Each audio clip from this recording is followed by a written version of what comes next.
Assalamualaikum warahmatullahi wabarakatuh. Hai manusia budiman, kembali lagi di Ako Project, ngebahas tentang film horor yang dibumbui dengan komedi dan romansa. Nah, kali ini kami rekomendasikan nih film yang dirilis pada tahun 2013, yaitu film Pimak Prakano. Pimak merupakan film horor komedi yang bercerita tentang pasangan suami istri bernama Mak dan Nak. Namun Mak harus pergi berperang dan meninggalkan istrinya, Nak, yang tengah hamil.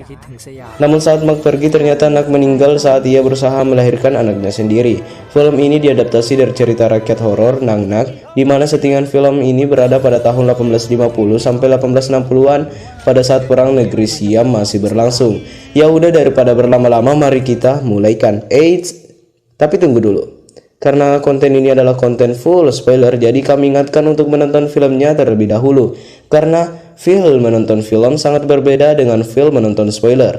Tapi kalau kalian bandel dan langsung nonton, kami nggak larang. Ya udah, daripada membuang waktu yang tidak bisa diambil kembali, mari kita mulaikan.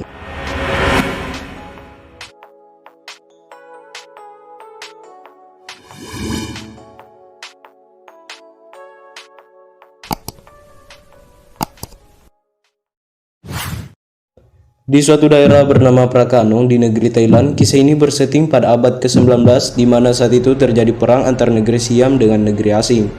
Mak menjadi salah satu prajurit yang membela negerinya. Ketika Mak terluka, Mak berjumpa dengan 4 orang lainnya, yaitu Aai, Ter, Puak, dan Sin, yang kemudian menjadi temannya. Pada waktu yang sama, istri Mak yaitu Nak meninggal karena berjuang sendirian menahan sakitnya untuk melahirkan bayinya di rumah. Setelah beberapa waktu di Prakanong, sering terdengar suara Nak yang menyanyikan lagu Nina Bobo untuk anaknya, yang menakuti seluruh warga di kawasan Prakanong. Rumor kemudian beredar di Prakanong bahwa Nak telah meninggal dan menjadi hantu. Mak bersama keempat temannya yaitu Aai, Ter, Puak, dan Sin akhirnya berhasil selamat dari perang. Mak kemudian mengundang mereka untuk datang ke rumahnya dan mengajak mereka untuk menginap selama beberapa hari di rumah bibi Mak yang kosong karena sudah tidak ada penghuninya, yang letaknya di seberang rumah Mak. Mak sangat bahagia dapat berjumpa kembali dengan istri dan anaknya. Kemudian Mak memperkenalkan teman-temannya dengan istrinya yang cantik jelita dan bayi Mak dan Nak yang diberi nama Dang. Keesokan harinya, Mak dan teman-temannya pergi ke pasar untuk berbelanja. Di pasar semua orang terlihat takut kepada Mak dan tidak ada satupun yang bersedia menjual barang kepada Mak. Pada saat di sebuah toko bir kecil, wanita penjual yang setengah mabuk kemudian mencoba untuk memberitahu Mak mengenai rumor tersebut, namun niat tersebut dihentikan oleh anaknya. Suatu malam, Sin datang ke rumah Mak untuk mengajak Mak minum bersama. Sin ketakutan ketika melihat tangan Nak yang memanjang dari rumah panggungnya untuk mengambil buah yang berada di tanah. Selain itu, Sin melihat keanehan pada rumah Mak yang sangat kotor seperti telah ditinggal penghuninya dalam waktu yang sangat lama. Ketika ia menceritakan hal ini, teman-temannya tak ada yang menganggapinya dengan serius, dan bahkan mereka hanya menari-nari bersama.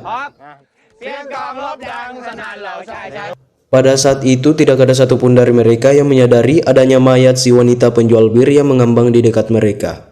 Keesokan harinya, Ter menemukan sesosok mayat di halaman belakang rumah Mak yang mengenakan cincin yang persis sama seperti cincin yang dipakai Nak.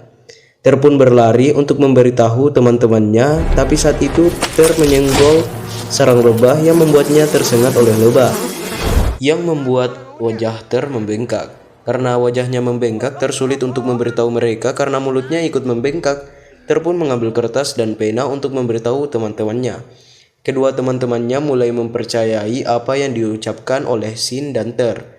Namun tidak ada yang benar-benar berani untuk membungkuk dan melihat Nak di antara kedua kaki, yang merupakan suatu cara untuk mengkonfirmasi apakah ia hantu atau bukan.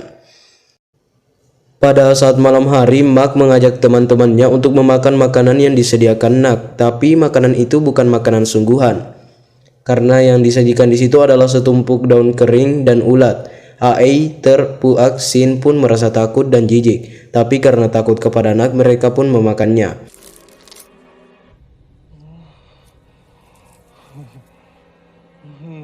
Setelah mereka makan, mereka main game tebak gaya. Namun di sini mereka kelepasan mengatakan bahwa Nak adalah hantu.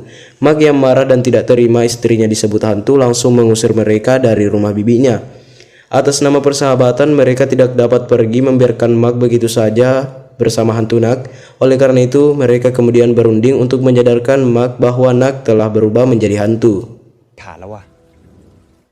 Kemudian Mark dan Nak pergi ke karnaval desa. Nak menggunakan topeng untuk menghindari penduduk desa.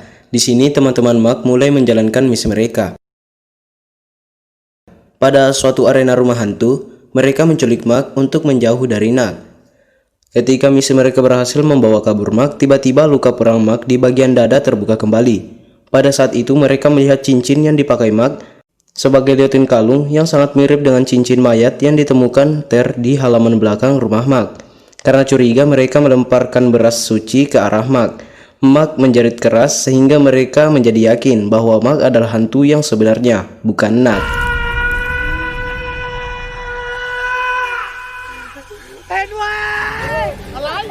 Mereka kemudian lari untuk menyelamatkan Nak dengan menggunakan perahu. Nak Dandang diletakkan di bagian belakang perahu. Namun ternyata perahunya tidak cukup kuat untuk menampung 6 orang, sehingga perahunya hampir tenggelam. Lalu Ter melempar kedua dayungnya ke arah air. Mereka memang tidak jadi tenggelam, namun perahunya tidak bisa jalan.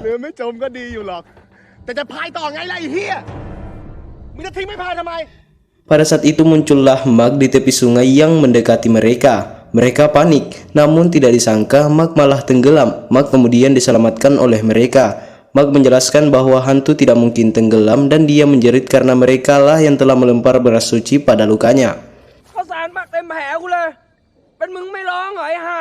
Sekarang ada 7 orang di atas perahu. Perahu tersebut mulai tenggelam lagi. Di tengah kepanikan mereka, Ter mulai bertanya-tanya siapa hantu yang sebenarnya. Pada saat tersebut, cincin yang sama persis seperti cincin yang dipakai mayat di belakang rumah Mark jatuh dari Ae.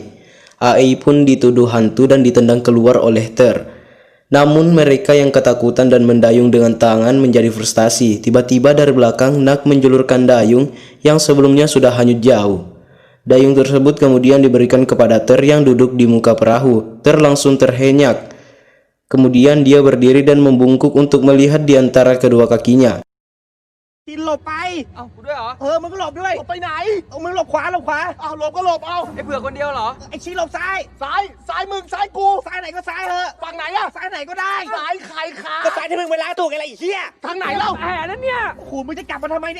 Dan ternyata memang hantunya adalah Nak. Mereka pun lompat dari perahu dan meninggalkan hantu Nak di atas perahu. Namun karena Mark tidak ingin meninggalkan Nak, Mark pun dibuat pingsan oleh temannya. Mark yang telah dibuat pingsan bersama ketiga temannya yang tersisa, Sin, Puak, dan Ter mendatangi sebuah kuil untuk menemui biksu di sana dan berniat meminta tolong untuk mengusir Nak. Mark yang sadar langsung memanggil-manggil Nak, namun ditahan oleh rekan-rekannya. Naasnya di sini usaha mereka gagal total karena kecerobohan mereka. Bahkan si biksu pun kabur lewat jendela. Mereka pun mencoba untuk berlari ke pintu belakang, namun saat itu tiba-tiba muncul Ae. Semuanya takut. Tapi Ae kemudian menjelaskan kepada mereka bahwa ia masih manusia. Ia memiliki cincin Nak karena mencuri dari jenazahnya untuk bermain judi. Setelah percaya, mereka berlima kemudian menghadapi kemarahan Nak. Mereka berdebat keras dan mengusir Nak untuk meninggalkan Mark karena mereka telah berbeda dunia. Namun ternyata Mark sebenarnya sudah tahu sejak lama bahwa Nak adalah hantu. Tapi karena cintanya, Mark mengabaikannya dan pura-pura tidak tahu. Dia lebih takut harus hidup tanpa Nak daripada hidup bersama hantu. Teman-temannya yang melihat hal tersebut terharu dan berpelukan. Mereka berjanji untuk tidak meninggalkan satu sama lain dan tidak akan takut walau salah satu mereka setelah menjadi hantu. Dan tamat. Oke, dari sini kita dapat mengambil pelajaran tentang apa itu arti persahabatan dan juga tentang rasa cinta Mark kepada kekasihnya. Walaupun kekasihnya sudah tiada, namun itu tidak membuat Mark menjadi tak mencintainya lagi. Bahkan ia malah mengabaikannya dan berpura-pura tidak mengetahui bahwa Nak sudah tiada agar ia bisa hidup bersama dengannya lagi lebih lama. So, gimana nih? Terhibur gak dalam video kali ini? Kalau terhibur, tahu kan harus ngapain? Ya, jangan lupa like video ini, subscribe channel ini, dan jangan lupa share kepada teman-teman kalian biar aku semangat untuk membuat konten baru. So, see you all in the next video. Wassalamualaikum.